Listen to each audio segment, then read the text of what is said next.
Go 95.3, I'm Chaz Kangas, and my guest at this time, author of the new book on NBA Jam. That's right, the arcade classic is going literary, and you can finally enjoy it now in pure word form and hear the full history of what is one of the most successful, not just video games, but multimedia properties of all time. He's broken it all down for us right now and is ready to take us back courtside. Ladies and gentlemen, the great Reyan Ali. Reyan, how you doing? I'm doing fantastic. Thank you so much for having me. Hey, thanks for coming on. So this new book, NBA Jam, the book, what made you decide to tackle NBA Jam for the topic of an entire book?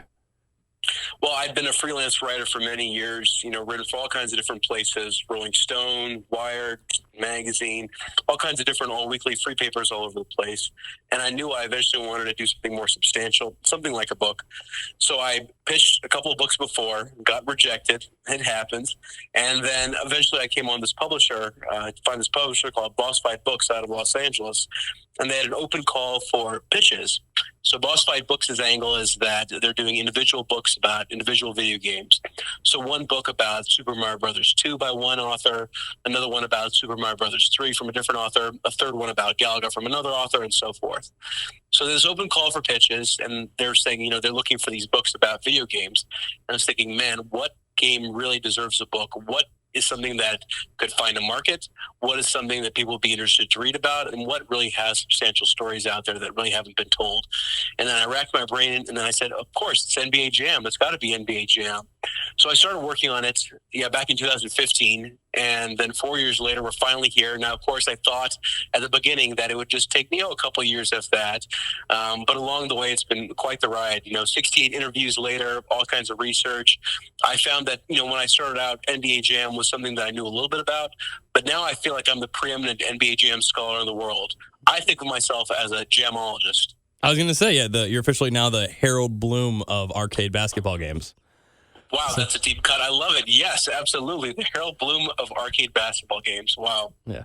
Boy, I need to put that on a business card. There you go. Boom. Light it up. He's on fire. Had to sneak in one of those. Anyway, so with everyone saying "Okay, Boomer" now, whenever you would have an interview with someone recently about it, and they say something that's just completely off base of the game, have you been tempted to say "Okay, Boom Shakalaka"?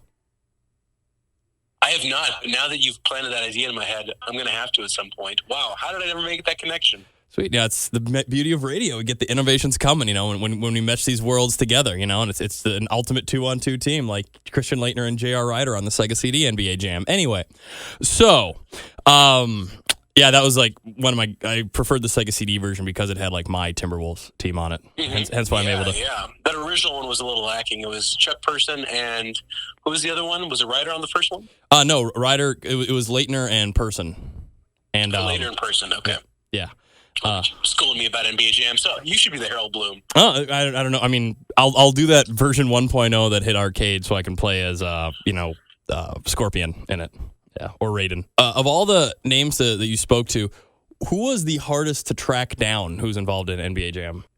Definitely was Shaq. So I spent 4 or 5 months trying to track him down. Totally worth it. Shaq was a very decent dude to me. He was talking to me from the speakerphone in his car in Florida while I was at my day job in Columbus, Ohio, which was kind of a trip. But yeah, 4 or 5 months to get him, but it was so worth it in the end. Big NBA Jam fan. I mean, you think that this game had such an impact on people of all different ages. You don't really understand how much of an impact it had until you talk to the actual players who were both in the game and playing the game, and then you realize that's just how big it was. I mean, NBA Jam made $1 billion in the first year, and that's billion with a B, and that's in quarters/tokens. So it's just a staggering amount of money. So, you had fans, of course, playing it, basketball fans, video game fans playing it, kids of all ages.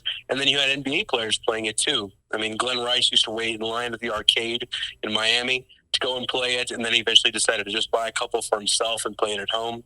Shaq told me stories about playing NBA Jam and loving it. So he had an NBA Jam machine in his house. And then he ended up going on the road with the classic Orlando Magic squad.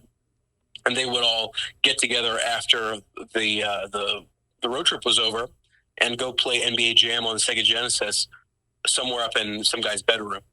And, they'd be exchanging thousands of dollars probably. They'd be, going in and talking a lot of trash all over NBA Jam. So Shaq was the biggest one for me to get, and it was him. When I talked to him, that really solidified just how much of an impact this game had on so many different people, all different backgrounds. Amazing. So what do you think is the biggest misconception people have about NBA Jam or NBA Jam's impact? Man, the common one that I always hear is an NBA Jam, which unfortunately is not. There were rumors even back when the game first came out. I mean, especially back when the game first came out, that I was at the Mall of America and I saw a Michael Jordan NBA Jam game. Now, that is actually one that I found on an old message board. Somebody went to the Mall of America and thought they saw Michael Jordan in NBA Jam. They did not, because he was never in NBA Jam officially. Now, he was in a version that was custom made for him later on, but that's a different story. So Michael Jordan not being on the Chicago Bulls is something that really bothered people. And in time since, people have kind of thought, maybe he actually was in the game, and I just didn't play that version. But nope, it was Scottie Pippen and Horace Grant on that original squad, and then you got B.J. Armstrong and Tony Kukoc and some other people later on. But no, Michael Jordan was not an NBA Jam, even though a lot of people think that he was. In fact, even Tony Snell, who used to be on the Bulls, did this whole promo commercial for American Express where he was going through Chicago talking about stuff. And he started waxing very nostalgic about how much he used to love playing NBA Jam with Michael Jordan. So Michael Jordan wasn't even in the game, but Tony Snell thought that he was in there. Now, American Express even released one version of this little commercial, the segment, with Tony Snell talking about Michael Jordan being in there, and then they ended up re-editing it because they found out that Michael Jordan actually wasn't in NBA Jam. But that's a common thing I hear all the time. What happened with Michael Jordan? Was he actually in NBA Jam? Is there a Michael Jordan version out there? And that's something that really still stimulates people's imaginations. I think people just were so into Michael Jordan, Chaos in the Windy City, that they just have that memory combined with NBA Jam. That was what did it. Exactly. Yeah, it's that and the whole Space Jam and Pro Stars and all that stuff coming together, the Dream Team. He must be somewhere in there. Yeah. I mean, Jordan was just ubiquitous in the 90s. But, man, Chaos in the Windy City, that's a game I haven't had a chance to try. But I am a little curious. I mean, I played Shaq Fu. Haven't played Barkley Shut Up and Jam. I think I need to try that one. I need to try Chaos in the Windy City. Barkley Shut Up and Jam, was that the 32X one? No, that was a Scottie Pippen game. That was the Sega CD one. Yeah, that's the FMV one. No, Barkley Shut Up and Jam was a 16-bit one. Yep. Yeah. Wow. All the greats. All the greats. We never got the Christian Laettner one, but there's still time to license that. No. Maybe, yeah. That's there's got to be some enterprising ROM hacker out there who's going to go out and make, turn Metal Gear Solid into Metal Gear Christian Laettner or something. There's got to be somebody out there who's enterprising like that. I was thinking Laettner Big Planet, but. Ooh, Laettner Big Planet. God, you're just firing these off. I mean, dude, we're Laettner Big Planet. Now I want to see that happen. Dude, we can stop drilling. We've hit oil. Like, this is just, this whole conversation's a license to print money. So, yeah. So finally now, and with this book, it's available now, whether you want to get it digitally or in physical copies. Since you've been in this 5-year journey, how is it to play NBA Jam today?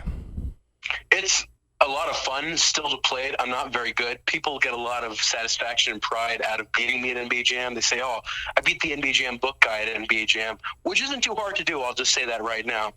But when I play it, I still enjoy the game. I still love the game, but I definitely see it differently. I mean, when I play the game, I think about the guys who are actually moving around the screen and how the main model was a guy named Willie Morris Jr., who was a bouncer over in Chicago, who just ended up being picked because Mark Jermel, the game's lead designer, saw him on a street ball court somewhere or saw him playing somewhere.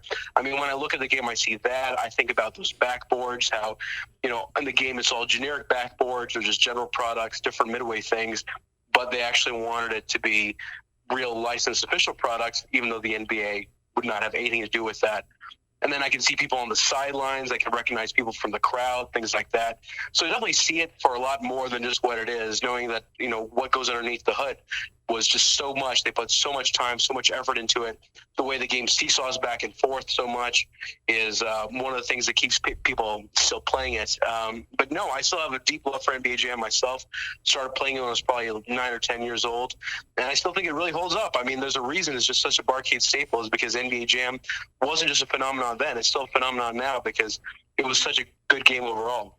Yeah, it's the type of game that they say it takes 5 minutes to learn, but to master takes 10 minutes. Exactly.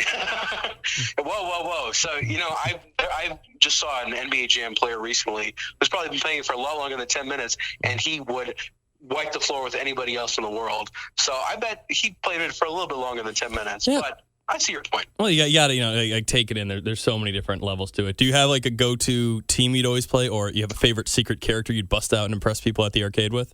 Oh, man, you got to go with the classic, on the home games, the classic secret character of Bill Clinton.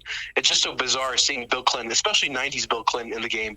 And not just that, but in certain games, he has brown hair instead of white hair, which really doesn't make a lot of sense. It's like Bill Clinton's one of the most famous people in the world. You didn't think to reference a photograph before you put him in the game? But whatever. But yeah, so that's as far as secret characters go. But I also have a big soft spot for Fresh Prince and DJ Jazzy Jeff. Managed to get DJ Jazzy Jeff for the book. He was great. And as far as teams go, I do have a soft spot for the T-Wolves, but I will have to say when it comes to NBA Jam itself, original versions, got to go with Stockton Malone on the Utah Jazz. You just can't mess with that combo.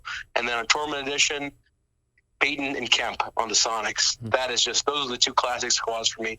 Head and shoulders above all, but you could keep going all day with great NBA Jam players and teams. So what do you think if someone has never played before or is looking to set something up to play it in a certain way, the ideal port or platform or version of the game to really get the best possible NBA Jam experience?